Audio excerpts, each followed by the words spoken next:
রাগ করলা? বলো বিসমিল্লাহ, বলো সুবহানাল্লাহ।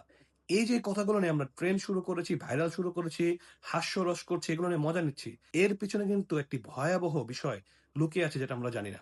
দেখুন, যে ব্যক্তি এখানে কথা বলেছে আমরা অনেকেই জানি সে কিন্তু একজন এখন অভিনেতা। বাট অভিনেতার বিষয়টা বাদ দিলাম। কিন্তু ১ম কিন্তু আমরা তাকে জ্যোতিষী হিসেবেই বা একটা গণক হিসেবেই আমরা প্রচার করেছি। দেখুন আল্লাহ রাসূল সাল্লাল্লাহু আলাইহি ওয়াসাল্লাম কি বললেন? যে ব্যক্তি গণকের কাছে গেল, মানে যে ব্যক্তি গণের কাছে জাস্ট গিয়েছে, তার ৪০ দিনের ইবাদত কবুল হবে না। আল্লাহু আকবার।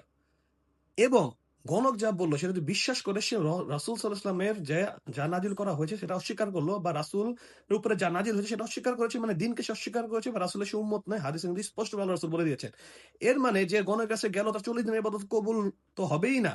এবং যদি গণক যেটা বলে সেটা বিশ্বাস করে তাহলে সে ঈমান থেকে বিচ্যুত হয়ে গেল, তার ঈমান চলে গেল। এমন একটি ভয়াবহ বিষয় নিয়ে আমরা ট্রেন্ড করছি, আমরা হাস্যরস করছি, এটাকে নরমালাইজ করতেছি। এবং আরো বিষয়টি দেখেন যে সুবহানাল্লাহ, বিসমিল্লাহ এই যে আল্লাহর নামগুলো, এই যে আল্লাহর কথাগুলো, সেগুলো নিয়ে আমরা এখন ট্রেন্ড শুরু করেছি, ট্রল শুরু করেছি। যেটা আমরা কি অসুস্থ একটা জাতিতে পরিণত হয়েছি এবং এটা কারা করতেছে? আমরা মুসলিমরাই কিন্তু করতেছি। কোন অমুসলিম কিন্তু করতেছে না।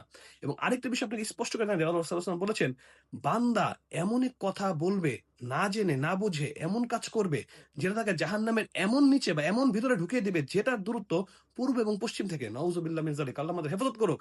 আমরা এমন কিছু কাজ করছি যে কাজটা আমাদের অজান্তে করতেছি কিন্তু সেই কাজটা আমাদের জাহান্নামে এমনভাবে ঢুকিয়ে দেওয়া হবে, আল্লাহ রাসূল সাল্লাল্লাহু আলাইহি ওয়াসাল্লাম বলেছেন, যেটার দূরত্ব মানে এতটাই ভিতরে আমরা চলে যাব, পূর্ব এবং পশ্চিমের দূরত্ব যতটুকু। আল্লাহু আকবার। চিন্তা করে দেখুন। তাই না জেনে না বুঝে এমন কাজ আমরা করব না যেটা আমাদের জাহান্নামের দিকে যাবে। এবং এই যে কবিরাজিগুলো বা শিরকিয়াতের কাজগুলো যেটাই বলুন সেগুলো সবগুলোই কুফরি। এবং গণের কাছে যাওয়া, তাবিজ চাওয়া, তামিমা ঝুলানো, গণকের কাছে কিছু জিজ্ঞেস করা।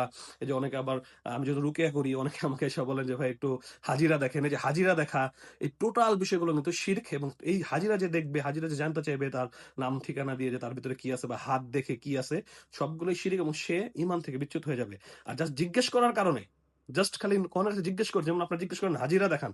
এই হাজিরা জিজ্ঞেস করার কারণে আপনার ৪০ দিনের ইবাদত কবুল হবে না। তাই খুব সাবধান, খুব সাবধান, খুব সাবধান। সব বিষয়ে গা ভাসিয়ে দিবেন না। মুসলিম সব বিষয়ে গা ভাসিয়ে দেয় না। আসসালামু আলাইকুম। কি ভাই রাগ করলেন? এটা নিয়ে আর মজা কইরেন না। আসসালাম